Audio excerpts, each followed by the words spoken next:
And I don't have your bio in front of me either, unfortunately, but this is Fritz Edler, and he is speaking to us from Washington. He is a member of Railroad Workers United, and he has a lot of information about the recent derailment in Ohio. Well, good evening, everyone, and thanks for your work.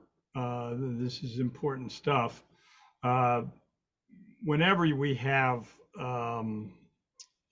freight derailments anywhere in the world, really, but in the United States and in Canada, in the case that we're really talking about here, they're matters of great concern because the potential for huge damage, the potential for huge, tragedy is always there. And in the history of the country, some of the worst tragedies that have taken place in terms of large numbers of people involved have often involved railroads, which is one of the reasons why we need to have a lot of good, solid, reliable regulation. And you'd think that we would have resolved all of these questions since the 19th century, but unfortunately we haven't. In some respects, some of the problems are continuing. So to the point, a lot of people are very concerned and interested in the question of what's happening a little bit outside of Pittsburgh in the town of East Palestine, Illinois. It's a town of about 5,000 people. A freight train of 150 cars and 3 locomotives made its way starting on the 3rd of February, starting out near St. Louis, made its way through Decatur and then continued on to the point where it actually had the derailment, which is, as I say, near the town of East Palestine, Illinois. In that wreck, It's Ohio, right? Because it started out in Illinois. I'm sorry, Yeah, it is Ohio. Okay. Started out in Illinois, well, in Missouri actually, and made its way into Illinois and then to Ohio. And its goal was Conway, Pennsylvania. The consist of that train was 140 loads of different kinds, of which 20 were hazmat, what the railroad considers hazmat. So potentially that might not even include everything that everybody else might have a concern about, but the 20 of those cars were hazmat, and 10 of the 20 were involved in the 50 cars that actually came off the rails and wrecked. And if you've looked at the news broadcasts and stuff, you've probably seen a great tumble of cars, much worse than what you see in back of me here, which just, I had mentioned it earlier. This is a picture of the wreck that took place in the morning of May 1st of 2016, right in Washington, D.C., of a CSX train that had a similar kind of a defect. But in the Ohio case, as best as we know at this point, the immediate issue that caused the derailment was a defect on an axle, one of the cars. Still early in the days of the investigation, they haven't yet, especially since the dangerous nature of the wreck site, they haven't been able to gather some kinds of the evidence yet until the fires are out and whatnot. But so of the 10 hazmat cars that were part of that consist that was on the ground that was derailed, 5 of them were vinyl chloride. And that's what you'll hear mostly in the news, the discussion about vinyl chloride. This is a fairly nasty carcinogen chemical. It's an important part of plastics work and whatnot. And of those 5, one of them was automatically, I forget the word that they use, but like in a regulated way, releasing some of its content in order to prevent a pressure buildup that would actually create an explosion potential. But they identified one of those cars as not relieving the pressure. So that is the car that today was their reasoning for creating basically venting that car in order to try and prevent it from exploding. And the business of the venting released various toxins that related to those chemicals, including phosgene and hydrogen chloride gases. So this was an additional reason why they really needed to evacuate the area. The concern for the explosion was that they thought that it could spread shrapnel over a mile. And up until today, they had been telling everyone that even though you could look at the pictures and you could see the smoke from the fire that burned steadily for the 3 days, that they were monitoring and there was no danger in the atmosphere. Obviously, that's changed now.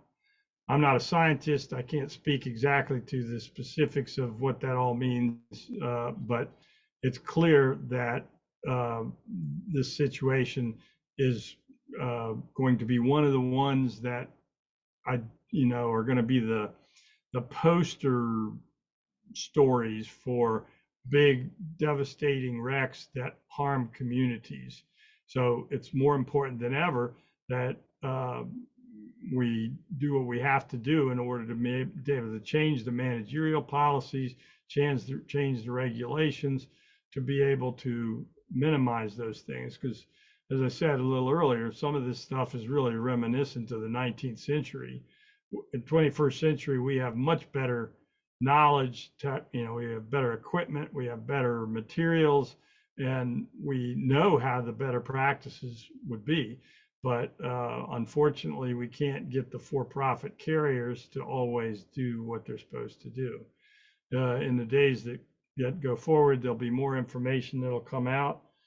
I'm happy to take questions if people have them, although I may not have the answers. But that's sort of the summary of it. I have one question. Their first response, the first thing they did in emergency response was tell people to shelter in place. Do you think that was the appropriate action to take? See, here's the thing, and it happens that I actually I'm certified as a hazmat responder and these things, and it ties in with everything else that we have had conversations about. That when you first have a wreck like this, the most important thing you need is information, and they don't necessarily have that information quickly. So the first thing would be what's in the consist, meaning how many cars, what's the dangerous stuff, what is their condition, and whatnot. And so in this case, they knew fairly quickly because thankfully they actually had a crew of 3 on the train. They had an engineer and a conductor trainee, and they were, thankfully unharmed. And they were able to immediately provide to authorities information about the consist of the train and its contents and stuff. But what nobody knew until they actually got out there on the ground, and this was a very long train. This train was 18,000 tons, 9,300 feet, if I recall. So in railroad terminology or whatever, this is a long and heavy train. Long enough that they actually took one of the 3 engines and they made it what's called a DP. It's a dispersed power. It's one of the ways that they're able to technically move a bigger, longer, heavier train than we ever did in the rest of the history of the railroad. They I don't know where I was going with that, but the fact is that they initially they wanted people to shelter in place because they didn't know where the greatest danger was and what the extent of it was, and generally also because evacuating people is a big logistical process, and they had to get the people there. Eventually, they got the National Guard there, but they started out with local responders, local police force, and things of that sort. And I think that was probably the appropriate thing was to get everybody's attention. So in other words, you have to get everybody who lived near the tracks attention so that they're paying attention, and then do the best thing that you can. And what you mostly don't want is a bunch of panicked people doing whatever occurs to them in a sort of a disorganized kind of a way, because potentially they actually make a situation worse. So, and I wouldn't be surprised, and I mean, this is a sidetrack, but it's something that at some point maybe we should talk about, which is, I don't know the status of what kind of quality of a emergency response plan that the railroad had developed with the local responders, as far as, did they have a plan for fire? Did they have a plan for, hazardous chemical releases and stuff? They certainly should have. They may have. They didn't have in Lac-Mégantic. In Lac-Mégantic, there was no fire plan, even though they knew what they were moving. But the reason I mention that is because what these folks may have been doing was falling back on a sort of a general plan for a disaster, like a flood, or, maybe a shooter, or, some other kind of disaster that they, so what's the first thing you do? The first thing you do is you tell people to, get into a safe place, and then you go from there. And a lot of that's my speculation. This is not something that I actually know exactly what they did.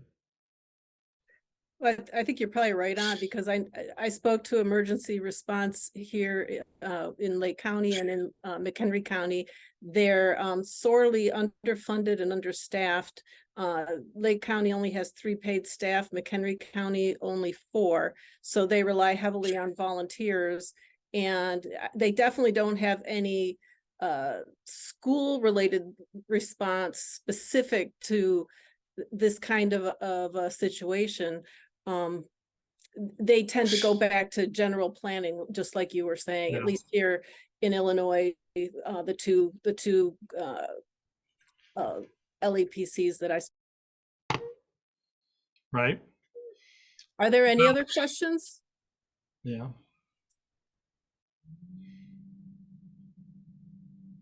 Or were you going to say something, Fritz? Well, no, but just to finalize this, so you won't see lots more probably in the news unless some new aspect of it opens up.